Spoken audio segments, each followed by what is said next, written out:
Hello, class. Let's continue on our discussion regarding spinal cord injury. And today we're going to discuss about physical therapy intervention in the acute care setting. So, we have breathing exercises. The purpose of this one is to aim to strengthen the respiratory muscles, to improve lung expansion and promote efficient breathing patterns. So they're particularly essential for patients with high thoracic or cervical spinal cord injury who may have compromised diaphragm and intercostal muscle function. So techniques include diaphragmatic breathing to encourage use of the diaphragm over accessory muscles and segmental breathing to target specific lung areas. We've discussed some of these in our cardiopulmonary interventions. We have glossopharyngeal breathing for ventilator dependent patients. This is also known as your frog breathing, which is a technique where patients swallow air into their lungs using their glottis and pharyngeal muscles. This is especially useful for high cervical spinal cord injury patients who may depend on ventilators. So the patient learns to take in gulps of air, trapping it in the oropharynx and then forcing it into the lungs. This technique can help patients manage short periods off the ventilator by increasing the lung volumes temporarily and then enhancing the respiratory endurance. We can also work on lateral chest expansion exercises. The purpose of these exercises is to focus on expanding the chest wall laterally, which is especially important in spinal cord injury patients with weak intercostal muscles. The therapist may guide the patients in techniques like lateral costal breathing, which involves deep breathing with a focus on expanding the sides of the rib cage, which will help to improve the lung capacity and the thoracic mobility. We can also work on incentive spirometry. Incentive spirometry promotes deep breathing to expand the lungs and prevent atelectasis, which is the collapsed lung tissue, which is actually common issue in SCI patients who are immobile or have reduced respiratory muscle function. The patient will inhale deeply through a spirometer, aiming to reach a target volume. So you see those lines on those on the spirometer. The regular use improves inspiratory muscle strength, lung expansion, and oxygenation. We will also work on chest wall expansion. The purpose of it is to maintain or increase the chest wall mobility, which is essential for optimizing lung capacity and function, particularly again in patients with high level SCI who experiences stiffness in their chest wall due to being inactive. The therapist may use the manual techniques to mobilize the ribs and soft tissue surrounding the chest, as well as encourage active stretching exercises to enhance flexibility and mobility in the chest wall. We can also work on postural drainage. We position the patient in ways that encourage drainage of secretion from the lungs, which SCI patients may struggle due to poor cough and weak respiratory muscles. So, how do we perform this one? There are specific positions that are used to allow gravity to assist in moving the mucus toward the larger airways for easier expulsion. And this may be combined with other techniques like you perform it with percussion or vibration to help loosen the secretions. We can also work on assisted coughing.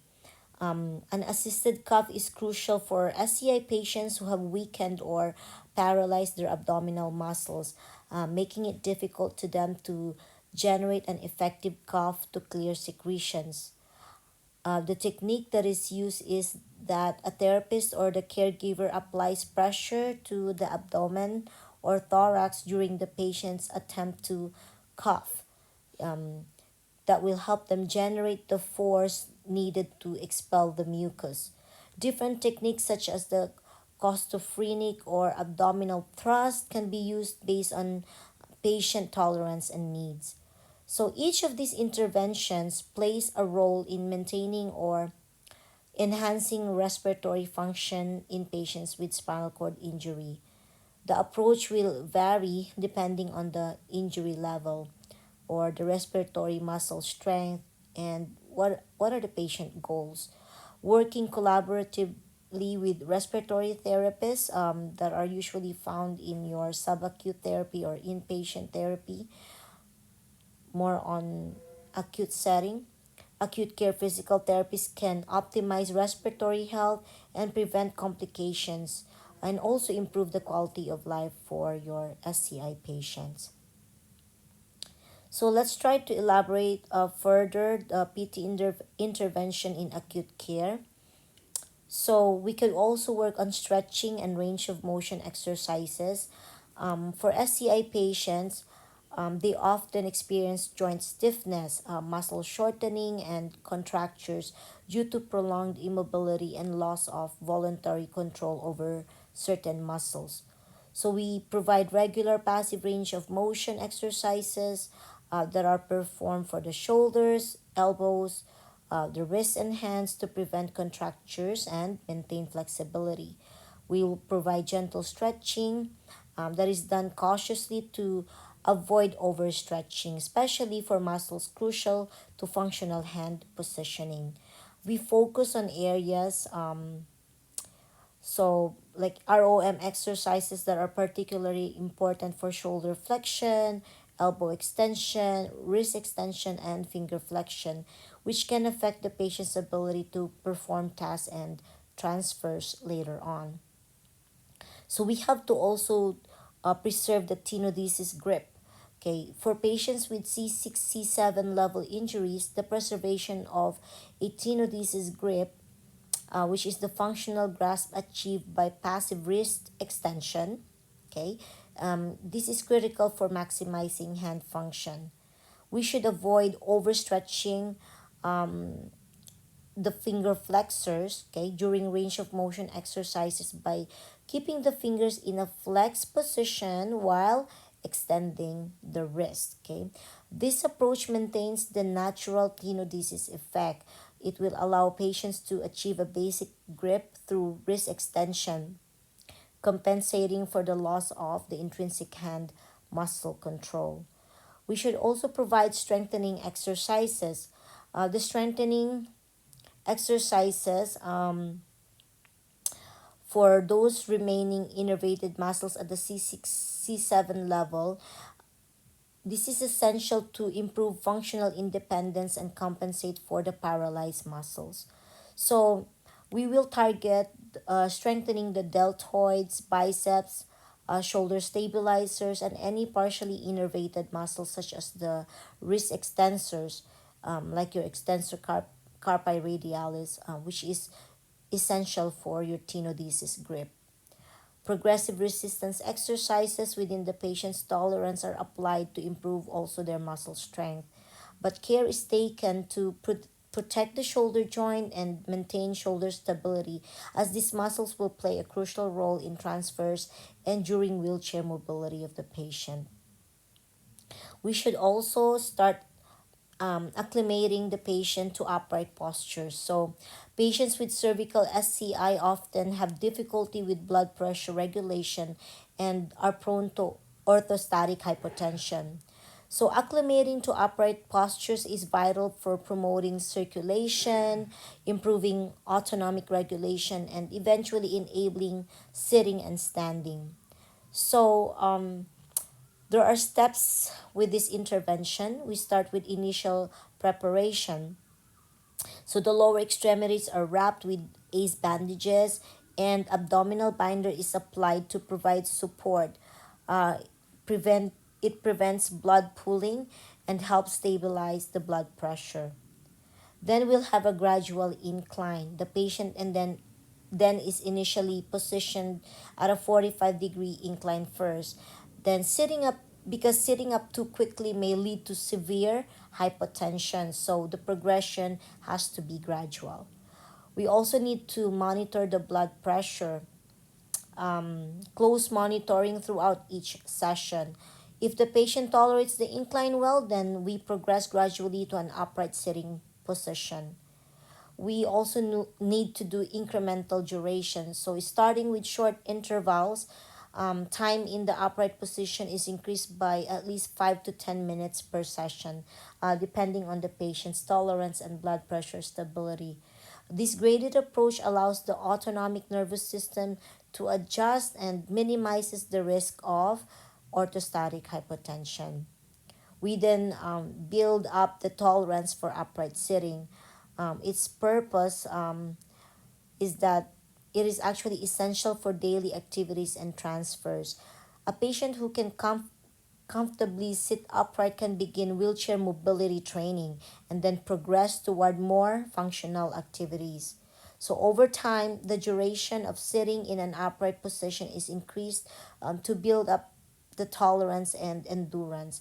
This process also helps prevent complications like pressure ulcers by gradually allowing the skin to adapt to weight bearing. These interventions work together to help patients with C6, C7 spinal cord injury to maximize their functional independence, to improve their muscle strength, maintain essential grips, and acclimate to upright postures.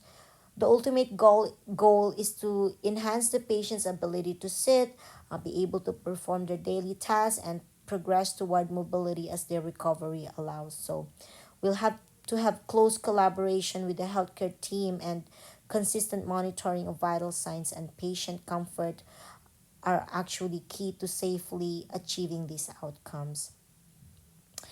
Um, we also have other more interventions for inpatient rehabilitation, um, performing our early mat activities. So these are cornerstone of physical therapy intervention in inpatient rehabilitation for spinal cord injury and other neurological or orthopedic conditions. These activities provide a foundation for developing balance, strength, coordination, and functional mobility. For patients with spinal cord injury, mat activities are especially valuable as they help patients become familiar with their new body mechanics and movement capabilities. Let's elaborate the essential mat activities that we can use in early physical therapy intervention. So we have rolling. Rolling from side to side builds core strength. It teaches the trunk rotation and is an essential skill for bed mobility and positioning. These patients are taught to use their arms, their head, and shoulder momentum to initiate the rolling. Therapists may assist or cue the patient to reach across their body with the arm, helping them shift their weight and activate core muscles. Rolling improves the trunk stability and helps patients learn how to shift their weight, which is essential for other mat activities. We can now progress to prone. So, prone positioning helps with spinal alignment, stretches the hip flexors, and strengthens the back extensors. It also encourages the head and neck control, which is crucial for functional tasks. So, patients may begin with short periods in prone, gradually increasing the duration as tolerated. The therapist may encourage gentle arm movements or lifting the head while in prone to engage the posterior chain. This position helps counteract the forward flexion posture commonly developed in wheelchair users, making it a valuable stretch and strengthening activity as well. Then we progress to your supine to sit transfers. Um, Learning how to move from lying down, supine, to sitting up is crucial for functional independence in bed mobility, with their dressing and their transferring. So patients are guided to use their arms to push or pull themselves into a sitting position, engaging their shoulders, their arms, and trunk. The therapist may provide assistance or support at the trunk to help patients develop control over the motion and balance, and sitting. For patients with limited trunk control, which is common in higher spinal cord injury, adaptive techniques such as hooking a foot or using a bed rail are practiced to facilitate the independence. Then we progress to balance training in sitting. Sitting balance is essential for almost every daily activity. Patients with SCI may have compromised trunk stability and require training to achieve and maintain balance in sitting. So patients start with supported sitting if necessary, and then the therapist gradually reduces the support to encourage the independence in balance. Activities may include reaching in various directions while seated to challenge the patient's balance and trunk control, preparing them for reaching tasks in daily life. Then dynamic sitting balance is often practiced by reaching across midline, which helps activate trunk musculature and improve the stability. Then we work on quadruped position or on hands and knees. Quadruped activities improve core and shoulder stability. It promotes the weight bearing through the upper extremities and then build coordination. Patients begin by supporting their body on hands and knees, often with therapist support to stabilize the trunk and prevent collapse. Weight shifts are introduced to challenge balance and to start building upper body and core strength. This position helps patients develop the strength and coordination needed for more advanced activities such as transfers. Then we work on sitting unsupported. So, sitting without back support promotes trunk stability, strengthens the core, and prepares patients for functional sitting tasks like feeding or grooming. So, how do we do it? The therapist guide the patient to sit upright without back support, initially providing assistance if needed. Then, patients are encouraged to maintain balance and gradually work on reaching activities to increase trunk activation. Practicing unsupported sitting also increases confidence in handling daily tasks independently.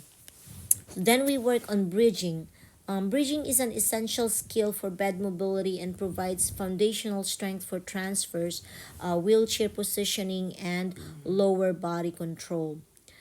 Patients lie on their back with knees bent and push their heels to lift the hips off the mat. Just like normal bridging. This activity strengthens the glutes, hamstrings, and core while promoting the lower limb coordination. And therapists may initially support the pelvis if the patient has limited control, then gradually allowing the patient to perform independently. Then they can work on side sitting. Side sitting is another functional position that challenges the trunk stability and balance and can serve as a transition position for transfers. So patients sit with one leg bent in front and the other to the side, shifting weight onto one hip. This position helps patients develop lateral trunk control and weight shifting, which are crucial for safe and efficient transfers. Activities like reaching toward the floor or an object on one side are added to increase strength and balance in this posture. So, we also have um, the kneeling and half kneeling if it's applicable. These positions develop core and hip strength. It promotes postural alignment and build control for eventual transfer skills. We have full kneeling or half kneeling positions that are used for patients with sufficient hip stability and lower extremity control.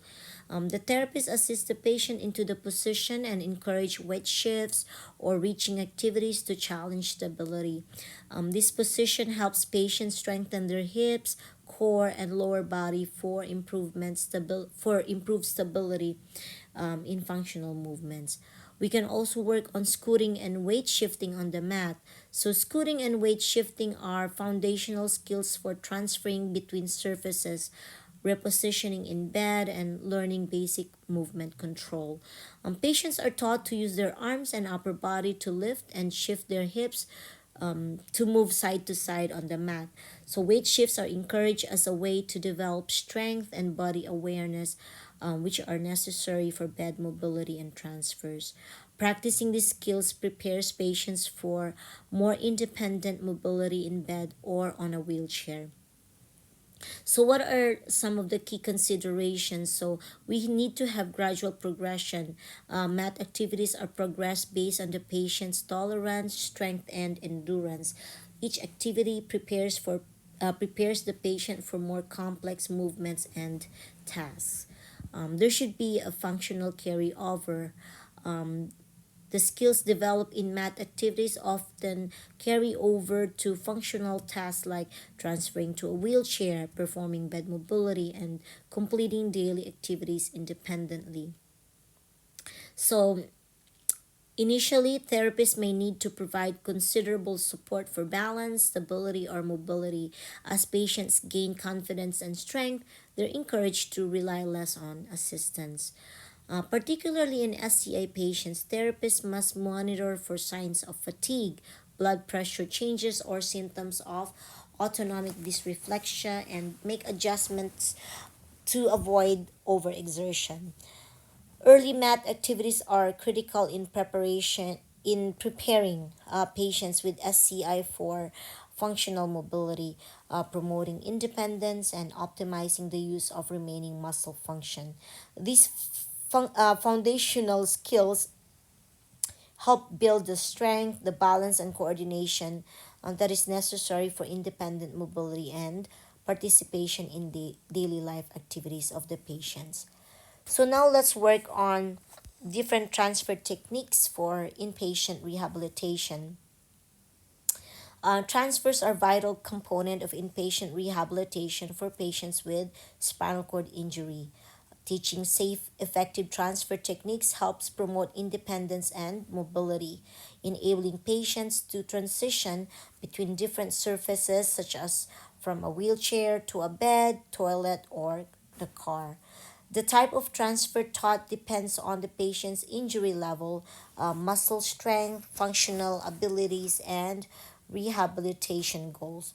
So, let's check on the common transfer techniques used in SCI rehabilitation. So we have dependent or assisted transfers.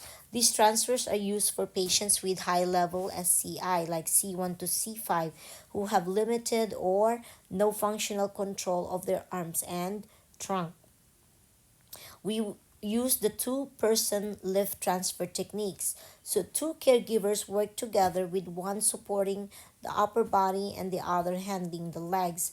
The patient is lifted from one surface and moved to another.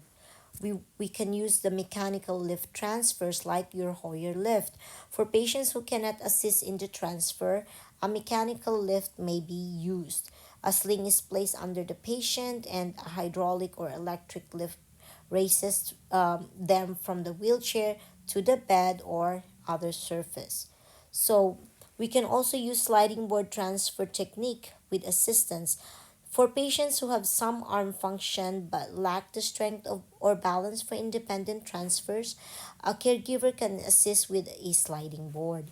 The board is placed between two surfaces, either the wheelchair and the bed, and then the caregiver provides guidance and physical support as the patient tries to slide within the board. So, a sliding board transfer is useful for patients with moderate upper limb strength and control, such as those with injuries at C6, C7, who may lack full hand function but can extend the wrist and elbows. So, a wooden or plastic board is placed as a bridge between the two surfaces, typically a wheelchair and another surface like the bed.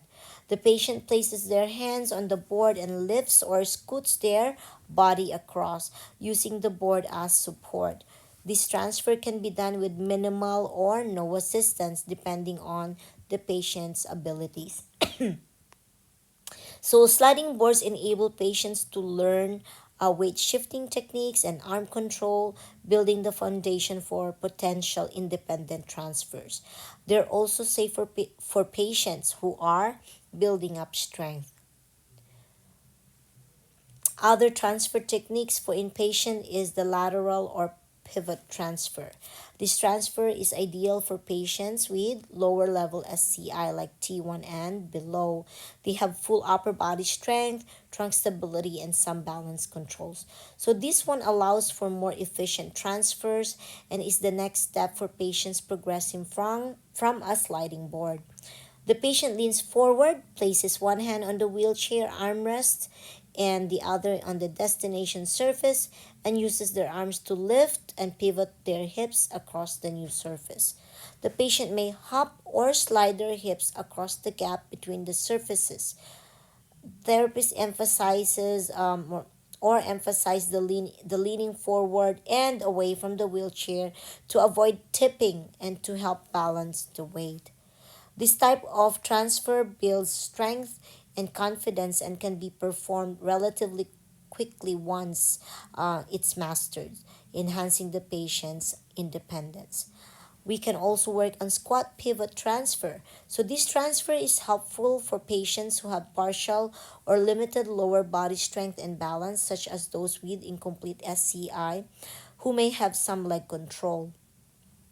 So, the patient is taught to partially stand or perform a squat with the assistance of the therapist, shifting their weight toward the destination surface. The therapist may provide support at the pelvis or knees to guide the patient's weight shift and prevent the loss of balance. The patient pivots and then lowers themselves onto the new surface, typically with guidance to ensure safety. This technique can serve as a transition to more independent transfers, allowing patients with partial leg function to use their lower body, build their strength, and eventually attempt more upright transfers.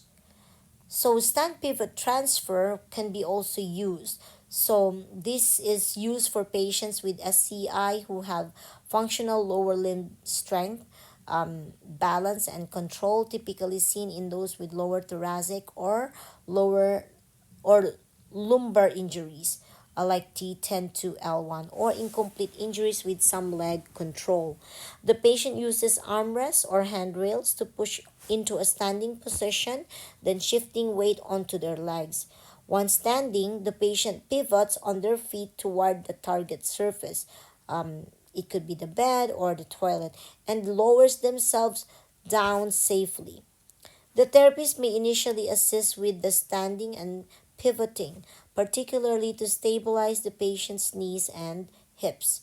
This transfer allows patients with some lower body control to move independently, fostering more functional use of the legs and building confidence in weight bearing and balance. There's also floor to wheelchair transfer. So this transfer is valuable for patients learning to manage occasionally falls from their wheelchair. It provides a strategy for safely returning to the wheelchair after reaching the floor. So the techniques that is done is the backward push-up method. Patients with good upper body strength, typically T6 and below, are taught to position themselves on their knees, place hands on the seat or frame on the wheelchair, and push up with their arms to lift themselves back onto the seat.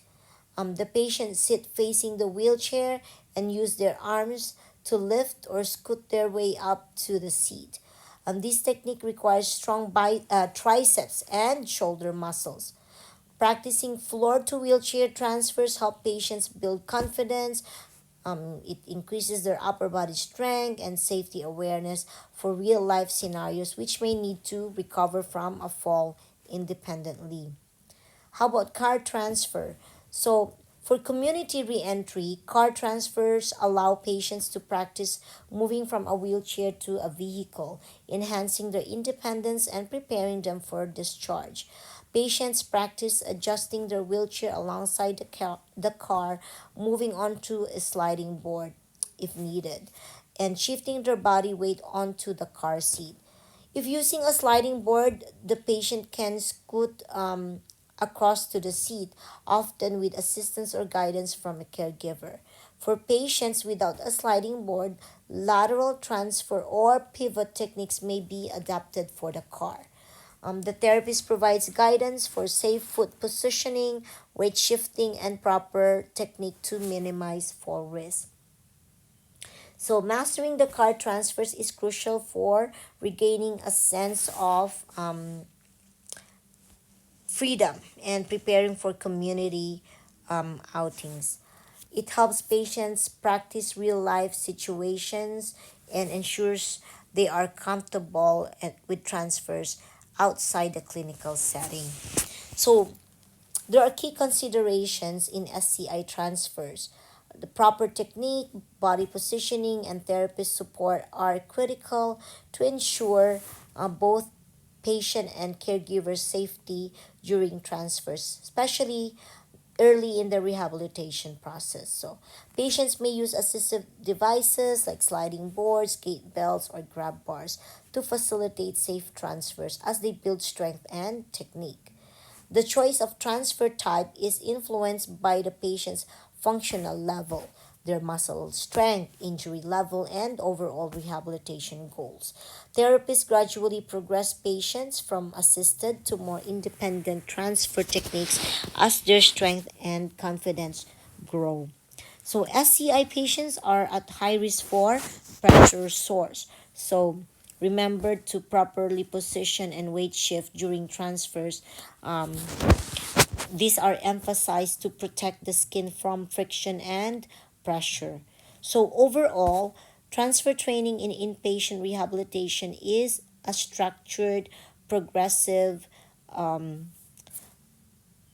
it's a progressive process that focuses on patient safety, working on independence and functional mobility. So each type of transfer provides an opportunity for the patient to build confidence, independence, and a sense of accomplishment as they adapt their new level of physical function. So, how do we prepare? Sorry, let's go back to the transfers. How do we prepare for the transfers? So proper preparation ensures that the transfer is safe, efficient, and as independent as possible. It also reduces the risk of injury to both the patient and caregiver. So you have to position the wheelchair. Align the wheelchair at an optimal angle, typically 30 to 45 degrees to the destination surface for efficient movement. We have to lock the brakes. This ensures that the wheelchair stays stationary, providing stability during the transfer. Foot and armrest positioning. So remove or adjust footrests and armrests to clear the pathway for the transfer. Ensure the patient has a good understanding of the transfer technique. The patient should be aware of their body positioning and has any necessary assistive devices like a sliding board that's already ready. So we should work on the patient readiness. So the two-person lift, we already discussed that a while ago. Let's now work on the advanced treatment interventions. So we have the independent self range of motion. Um, These exercises enable patients to maintain joint flexibility, prevent contractures, and enhance body awareness. This is especially important in SCI patients who may have limited sensation and require regular stretching. We can provide it in the upper extremity, lower extremities. We could also use straps, reachers, or assistive devices that will allow patient with limited grip strength to stretch independently. Therapists also provide training on positioning and support to prevent strain. So, what does the patient benefits from this one? Practicing independent range of motion fosters self sufficiency. It reduces reliance on caregivers and helps prevent complications such as muscle tightness and joint contractures. We work on advanced math activities. Advanced math activities are crucial for building core strength, balance, upper body control, and functional mobility. These activities help patients practice controlled movements and support independence in transfers and daily activities. We can work on depression lifts on treatment table. So depression lifts are essential for strengthening the shoulder girdle and triceps, which are needed for transfers, wheelchair propulsion, and pressure relief. So the patients sit on the treatment table, place their hands on the surface, and push down to lift their body weight off the mat. They work on holding this position to build endurance and then practice multiple repetitions to build strength. So, depression lifts help develop upper body strength and stability, which are crucial for performing independent transfers and preventing pressure sores by enabling the weight shifting. We have trunk twisting and racing. Trunk twisting and racing enhance trunk rotation, stability, and flexibility, which are essential for reaching, dressing, and transferring. Patients sit on the mat and reach across their body in a controlled twisting motion, practicing trunk rotation and core control. Racing involves moving from a reclined or lying position to an upright sitting position, challenging core and hip strength. So these exercises promote dynamic trunk control, body awareness, and balance, which are critical for many activities of daily living. We can work on the prone push-ups. Prone push-ups help strengthen the back extensors, shoulders, and triceps, promoting proper postural alignment and upper body strength. So the patients lie in a prone position on their stomach and push up with their arms, lifting their upper body off the mat. The exercises can be modified based on the patient's ability, with some patients beginning with smaller push ups and progressing to full trunk lifts.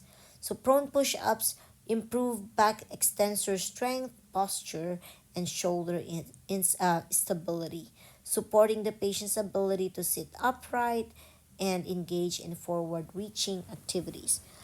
We also have forward reaching.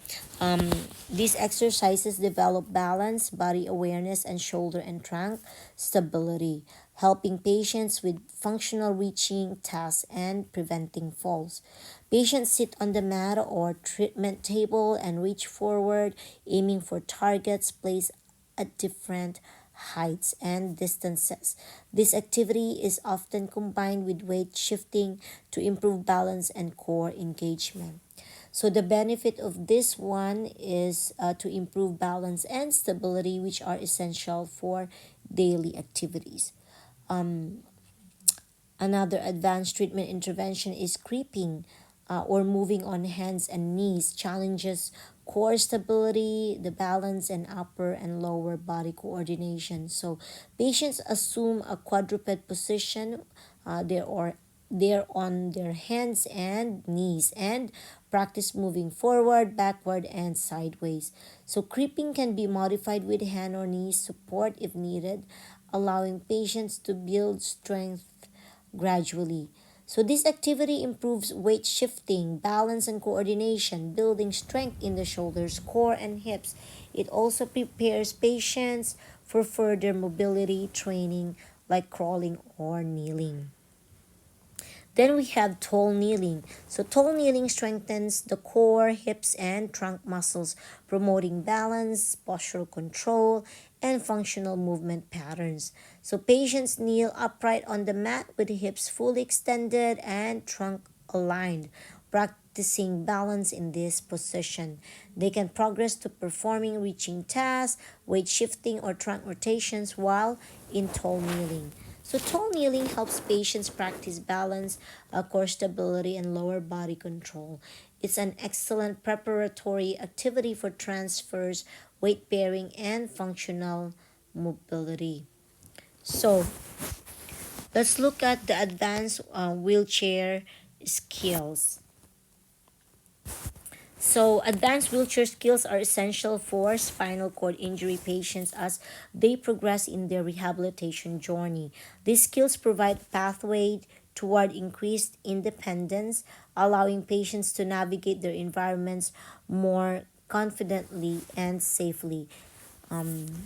we can discuss the advanced transfers, wheelchair to floor and floor to wheelchair. But actually, we have mentioned that already a while ago.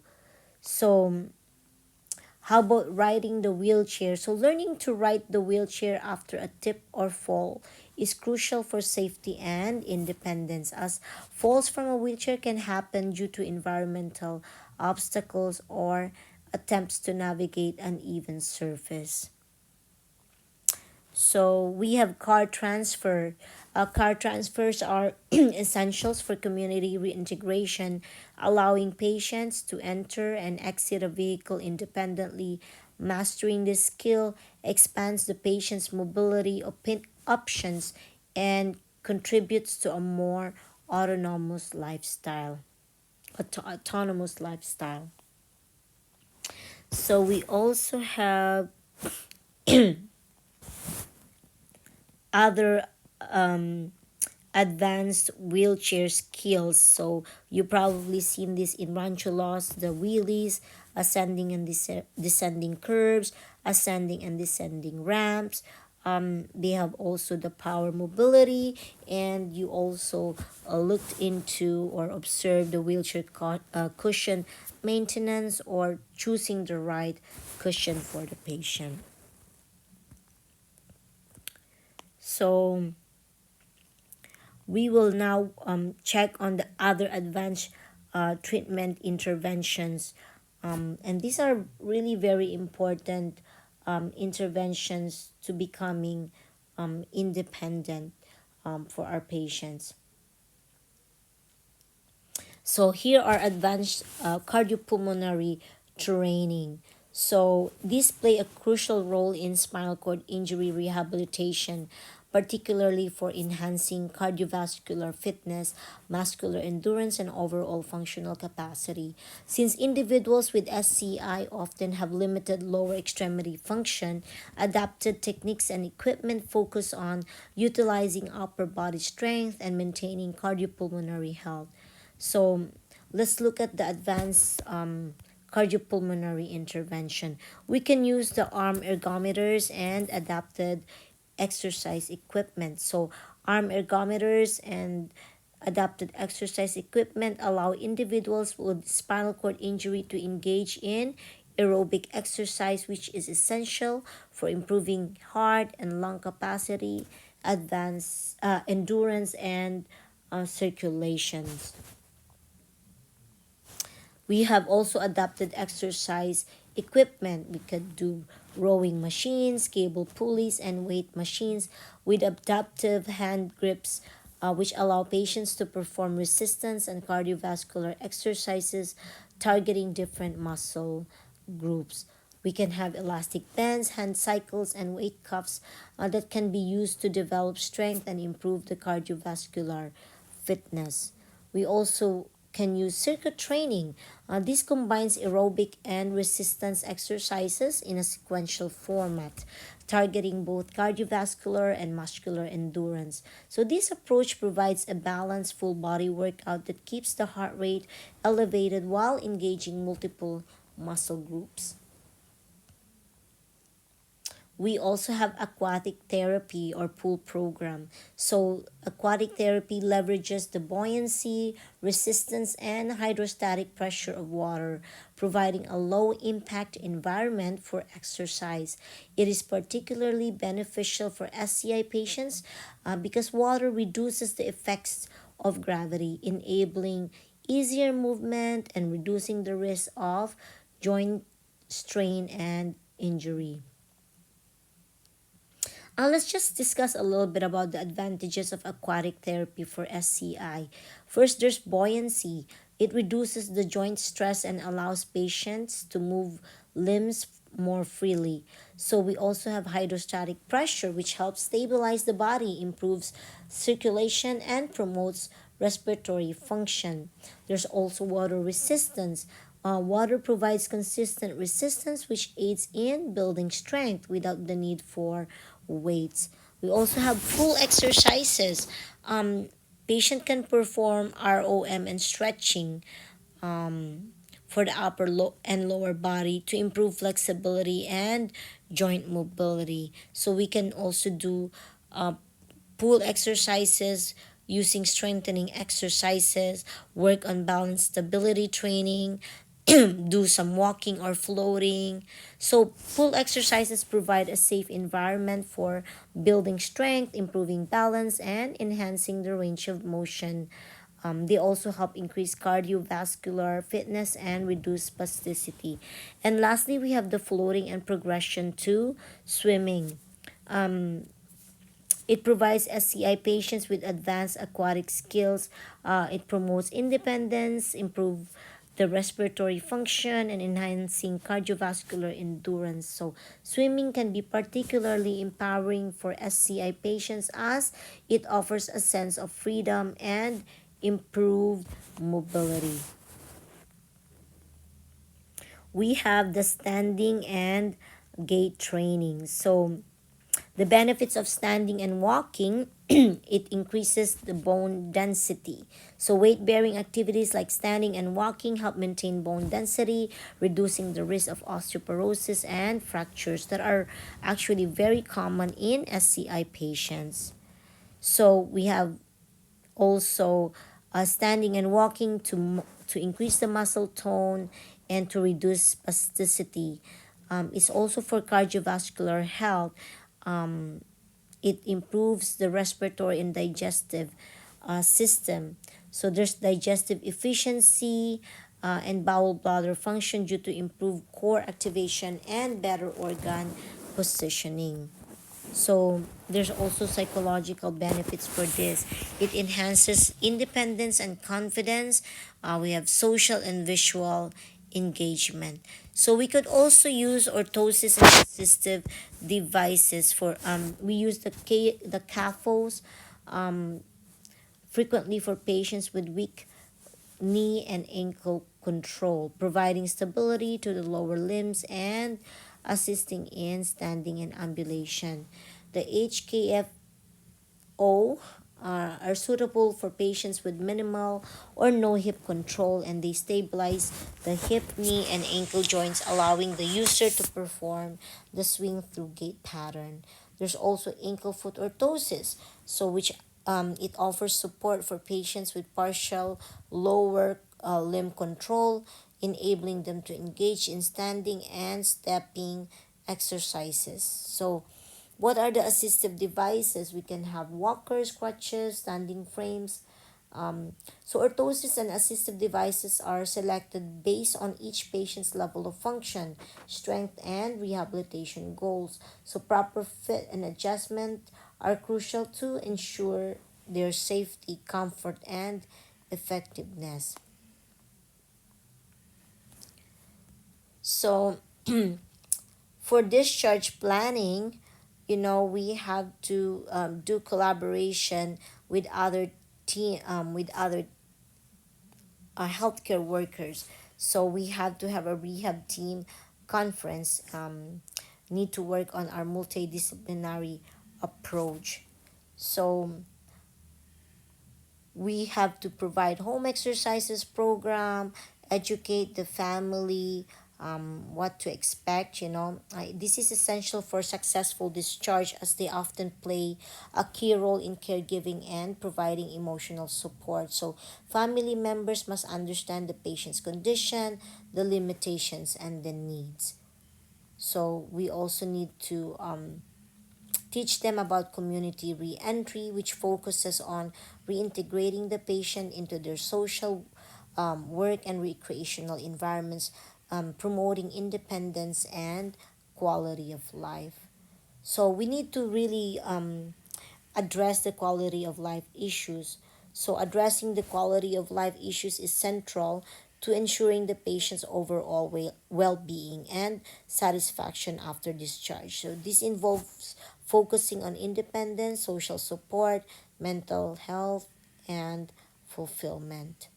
So, we need to address the long-term health care needs. So, planning for long-term health care needs ensures that the patient receives ongoing support, follow-up care, and preventive management to maintain health and prevent complications. So we'll end up here our discussions regarding interventions, physical therapy interventions for spinal cord injury patients.